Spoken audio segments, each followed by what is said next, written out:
Good morning students, welcome to online class of business economics of +1 commerce. हमारा economics का second chapter चल रहा है कंज्यूमर्स इक्विलिब्रियम, जिसमें आज मैं आपके साथ टॉपिक डिस्कस करने जा रही हूँ determination of consumers equilibrium. Consumers equilibrium क्या होता है ये मैं आपके साथ चैप्टर में डिस्कस कर चुकी हूँ। ये वो स्टेज होती है जहाँ पे कंज्यूमर मैक्सिमम सेटिस्फाई होता है। अब ये उसकी मैक्सिमम सेटिस्फेक्शन वाली स्टेज हमने कैसे डिटरमाइन करनी है, कैसे फाइंड आउट करनी है, इसके हमारे पास 2 वेज हैं, 2 तरीके हैं। फर्स्ट है सिंगल कमोडिटी केस, सेकंड है 2 कमोडिटी केस। आज मैं आपके साथ सिर्फ सिंगल कमोडिटी वाला केस डिस्कस करूंगी। ये है law of diminishing marginal utility या गॉसन्स फर्स्ट लॉ, इसे ये भी कहा जाता है कि हम डिमिनिशिंग मार्जिनल यूटिलिटी के बेस पे फाइंड आउट करेंगे कंज्यूमर की इक्विलिब्रियम स्टेज। अब सिंगल कमोडिटी वाले केस को हम डिस्कस करने जा रहे हैं। जब भी कोई पर्सन कमोडिटी परचेज करता है तो वो law of diminishing marginal utility के अकॉर्डिंग सामान परचेज करता है। मतलब हम जब सामान खरीदते हैं हम ये देखते हैं कि हमें उसके लिए कितने पैसे भरने पड़ेंगे, और हम फिर ये कंसीडर करते हैं कि जितने पैसे हम भरने जा रहे हैं क्या हमें उस प्रोडक्ट से उतनी सेटिस्फेक्शन, उतनी यूटिलिटी मिल रही है। और एक रैशनल कंज्यूमर मतलब एक समझदार कंज्यूमर जो है वो तब तक उस प्रोडक्ट को खरीदेगा जब तक उसकी मार्जिनल यूटिलिटी प्रोडक्ट की equal to marginal utility of price नहीं आ जाती। मतलब जब तक जितना प्राइस वो पे कर रहा है उसके बराबर उसकी मार्जिनल यूटिलिटी नहीं पहुंच जाती तब तक वो उसको परचेज करता रहेगा। जैसे मैं आपको बता दूं, हम बाजार में कई बार चीज खरीदने जाते हैं, हमें लगता है कि वो तो बहुत रीजनेबल मिल रहे, तो हम एक की बजाय 2 खरीद लेते हैं या 3 भी खरीद लेते हैं। मतलब हमें ये लगता है कि हम जितना प्राइस उसके लिए पे कर रहे हैं उस हिसाब से वो चीज हमें बहुत ज्यादा यूजफुल है और हम पैसे उसके हिसाब से कुछ भी नहीं भर रहे। तो हम उसकी परचेजिंग तब तक करते रहते हैं जब तक कि उसकी यूटिलिटी मतलब उससे मिलने वाली satisfaction is equal to marginal utility of price नहीं आ जाती। अब ये कैसे है ये आपको जब इसका टेबल आएगा तो और भी क्लियर हो जाएगा।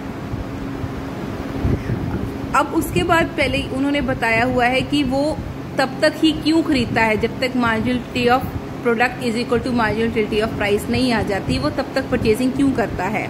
इफ ही बाइज मोर, अगर वो उससे ज्यादा खरीदेगा तो उससे क्या होगा कि उसको पैसे ज्यादा भरने पड़ेंगे और उससे मिलने वाली सेटिस्फेक्शन कम होगी। हम कभी भी वो चीज को खरीदने के लिए तैयार नहीं होंगे जिसपे हमें पैसे ज्यादा लगाने पड़ रहे हैं और उससे मिलने वाला फायदा उससे कम हो।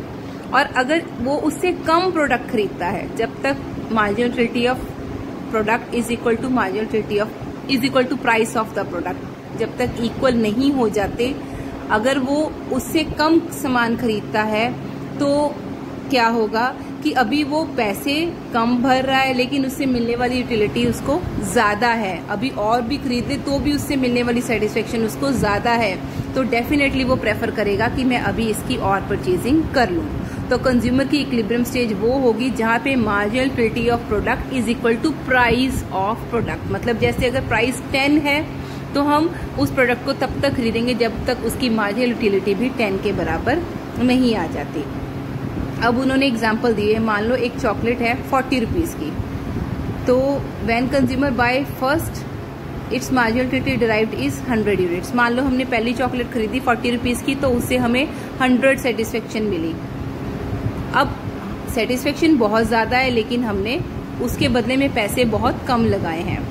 अब वो और परचेज करेगा। सेकेंड टाइम जब उसने पैसे लगाए 40 रुपीज और लगाए तो उसको सेटिस्फेक्शन मिली 80 यूनिट्स। अब भी उसको सेटिस्फेक्शन ज्यादा मिल रही है, तो थर्ड टाइम उसको 60 मिलेगी। देखो स्टूडेंट्स, जब हम कोई चीज बार बार एक ही टाइम पे खरीदते हैं तो उससे मिलने वाली सेटिस्फेक्शन कम होती रहती है। ये मैंने आपको इस चैप्टर में बताया था। पहली चॉकलेट आपको 100 सेटिस्फेक्शन दे रही है, दूसरी 80 दे रही है, तीसरी 60 दे रही है, चौथी चॉकलेट आपको सेटिस्फेक्शन देगी 40। अब ये 40 is equal to price of the product आ गया। अब यहाँ पे marginal utility of product is equal to price of the product match हो चुका है, तो ये बन जाएगी कंज्यूमर की इक्विलिब्रियम स्टेज। और कंज्यूमर 4 यूनिट्स चॉकलेट के परचेज करेगा। वो तब तक परचेजिंग करेगा जब तक marginal utility of product is equal to price of product नहीं आ जाती। देखो स्टूडेंट्स, अब यही चीज मैं आपको टेबल और डायग्राम के थ्रू समझाने जा रही हूँ। हमने सबसे पहले एक चॉकलेट खरीदी, प्राइस तो उसका हमेशा सेम रहना है। पहले कॉलम में उन्होंने बताया है हम यूनिट्स कितने खरीद रहे हैं। पहले हम पहला यूनिट खरीदेंगे, फिर दूसरा, फिर तीसरा, फिर चौथा, फिर पांचवा। उसके बाद उन्होंने बताया कि हमें उसे यूटिलिटी कितनी मिल रही है, मार्जिनल यूटिलिटी। पहली बार हमें 100 मिल रही है, सेकेंड टाइम हमें 80 मिल रही है, थर्ड टाइम कम हो जाएगी 60, फोर्थ टाइम और कम हो जाएगी 40, फिफ्थ टाइम और कम हो जाएगी 20।